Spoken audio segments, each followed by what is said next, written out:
Assalamualaikum warahmatullahi wabarakatuh. Makasih udah klik video ini dan kembali lagi Babe singgah di sini bawain hikayat bersambung Dul Cetak yang kemarin udah ngomong sama Babe Saim kalau dia bisa ngikut Babe Saim di pasar. Cuman Dul Cetak minta nih sama Babe Saim gimana caranya biar dia bisa tetap ngebantuin emaknya. Nah sekarang berbalik, Babe Saim yang berpikir bagaimana kalau setengah hari ngitungnya bagaimana. Terus ya paling enggak bisa sama-sama jalan ya. Babe Saim bisa istirahat kalau pagi nggak terlalu beje-beje. Kalau Dul Cetak juga bisa bantuin dan bisa juga ngebantuin emaknya nyari dagangan di rumah. Abang Po, aneh mau disclaimer dulu nih ya, kemarin Babe ngomong tutup sangku di meja. Itu bukan sangku tapi tutup saji.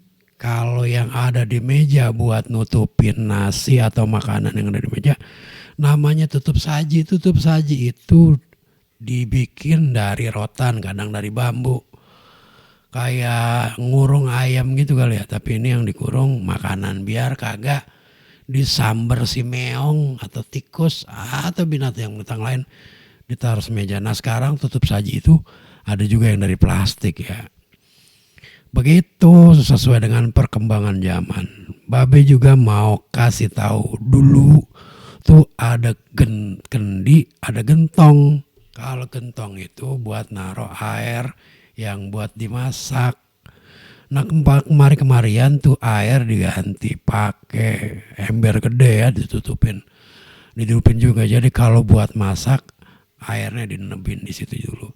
Zaman dulu mah yang namanya gentong ditaruh di depan pintu rumah. Kadang-kadang juga ada orang pengen minum ya. Padahal itu air mentah tapi diminum juga. Dulu mah kagak apa-apa, nggak tahu sekarang ya. Nah ada lagi nih orang nyimpan air putih pakai kendi. Kendi itu dari gerabah, bukan dari keramik ya. Kalau dari gerabah itu kendi itu dari gerabah. Nah ada moncongnya begitu.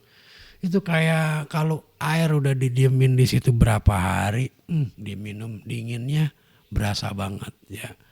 Jadi ada air teh di ketel, ditaruhnya tuh kadang-kadang seharian. Tapi kalau udah 2 hari itu jadi teh basi ya. Teh basi biasanya ya kalau buat nyiram tanaman atau apa begitu masih digunain juga teh basi itu. Kalau zaman dulu itu. Nah Dul Cetak ini udah ngomong sama Babe Saim kalau dia diizinin sama emaknya buat bantuin Babe Saim di pasar. Dan Babe Saim mikir lagi dah ya. Sore itu Dul Cetak kembali lagi dengan aktivitas seperti biasa. Dia nyenggetin daun pisang. Daun pisang itu yang dipakai dijual di pasar biasanya daun pisang batu, daun pisang gepok karena rada lemes. Ya kalau dijemur sebentar udah layu, udah bisa dibuat bikin kue, bungkus kue ya. Bisa juga buat pepes ya. Emang kita nih kalau sama daun pisang tuh kepake aja ya. Orang pokoknya ada aja daun pisang di rumahnya tuh. Kalau ada ikan teri dipepes, kalau ada jamur dipepes, apalagi jamur bulan tuh ya. Dipepes enak banget. Kalau mepes zaman dulu biasanya di atas tungku. Kembali lagi ya. Kita kalau ngomongin dapur zaman dulu itu ya. Pokoknya dapur orang zaman dulu itu lega banget. Tapi pada hitam karena masaknya masih pada pakai kayu.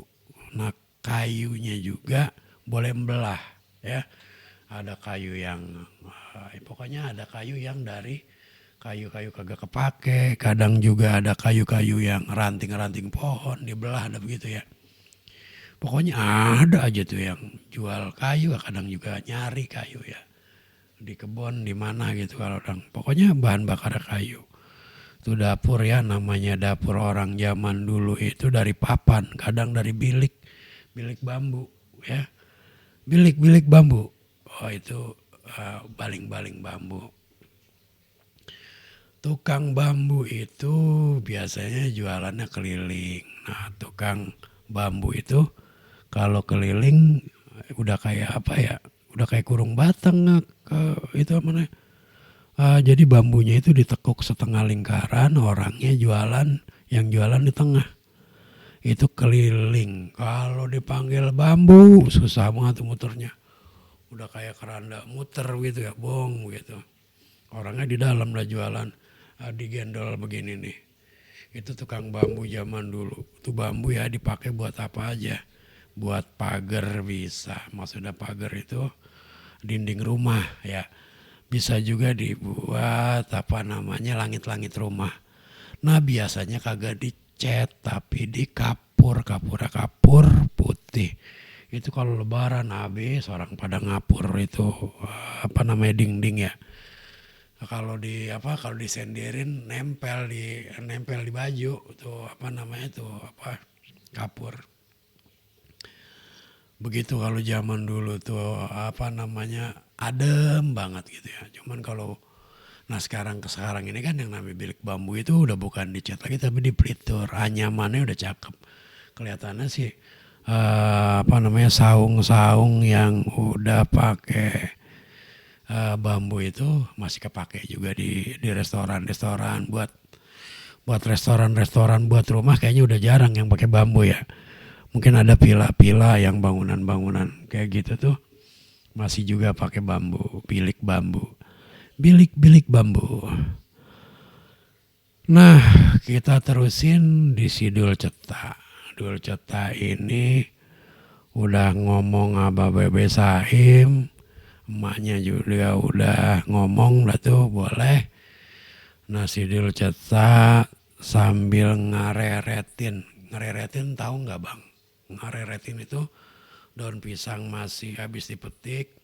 Jadi ini bambu nih kan, bambu ya kan, ditusukin pisau begitu. Jadi kalau nyari daun pisang itu, metiknya itu ditarik aja begini seret gitu. Jadi pohon pisangnya batang pisangnya jatuh.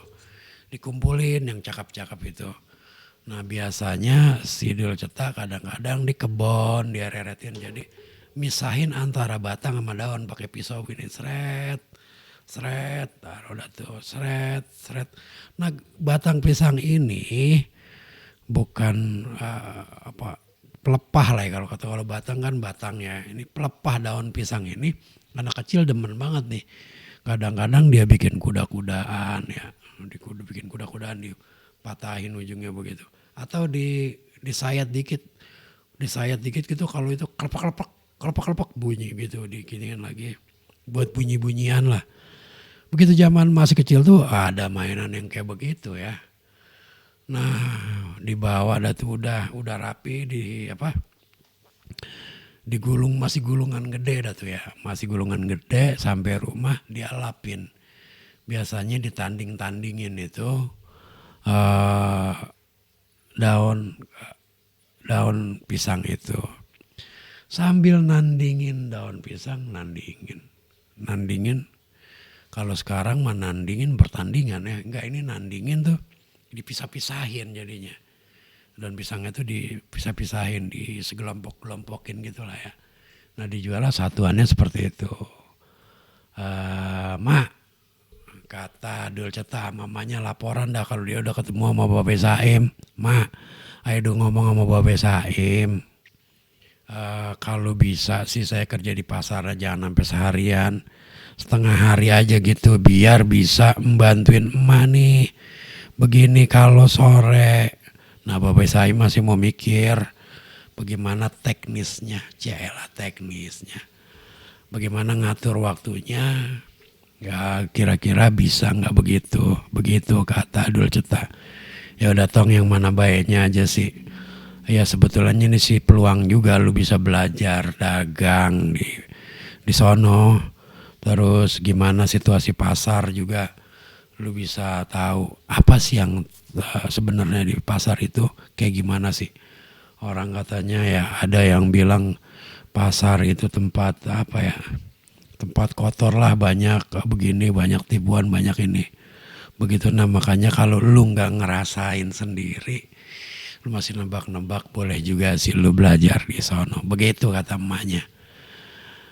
Cerita punya cerita seperti biasa, Dul cetak ketemu sama Babe Saim di musola dan ngobrol lah dia.